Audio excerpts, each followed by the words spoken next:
மறைந்த முன்னாள் பிரதமர் டாக்டர் மன்மோகன் சிங் இந்தியாவின் ரிசர்வ் வங்கியின் தலைவராகவும் நிதியமைச்சராகவும் பல்வேறு சாதனைகளை செய்துள்ளார். குறிப்பாக அவர் நிதியமைச்சராக இருந்த காலத்தில் இந்தியாவின் பொருளாதார வளர்ச்சியின் திருப்பு முனையாக இருந்த தாராளமயமாக்கல் கொள்கையை நடைமுறைப்படுத்தினார். இருந்தாலும் இதை தாண்டி 3 முக்கிய திட்டங்கள் அவர் பிரதமராக இருந்தபோது நடைமுறைப்படுத்தியுள்ளார். முன்னாள் பிரதமர் டாக்டர் மன்மோகன் சிங் தலைமையிலான அரசு பல்வேறு முக்கிய திட்டங்களை நிறைவேற்றி நாட்டின் வளர்ச்சி பாதைக்கு முக்கிய பங்காற்றியுள்ளது.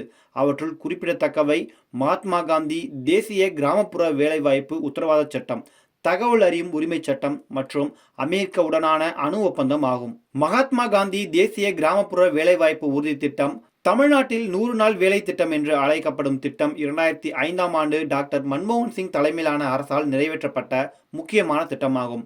இந்திய கிராமப்புறங்களில் வசிக்கும் குடும்பங்களின் வாழ்வாதாரத்தை மேம்படுத்தும் நோக்கில் ஒவ்வொரு குடும்பத்தின் உறுப்பினர்கள் தானாக முன்வந்து பணி செய்ய முன்வந்தால் குறைந்தபட்சம் 100 நாட்கள் கைத்தொழில் வேலைவாய்ப்பை வழங்க உத்தரவாதம் அளிக்கும் திட்டமாக இது கொண்டு வரப்பட்டது.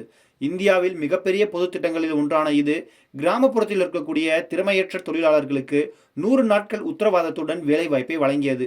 இன்று வரையில் இத்திட்டம் மிகவும் முக்கியமான சிறப்பான முறையில் செயல்பட்டு வருகிறது. தகவல் அறியும் உரிமை சட்டம் 2005ஆம் ஆண்டு நிறைவேற்றப்பட்ட தகவல் அறியும் உரிமை சட்டம் இந்தியாவின் ஜனநாயக வரலாற்றில் ஒரு முக்கிய மைல்கல்லாகும். இந்த சட்டத்தின்படி எந்த ஒரு இந்திய குடிமகனும் அரசு அல்லது அரசு சார்ந்த நிறுவனங்களிலிருந்து தகவல் கோரலாம். அந்தந்த நிறுவனங்கள் 30 நாட்களுக்குள் தகவலை வழங்க வேண்டும்.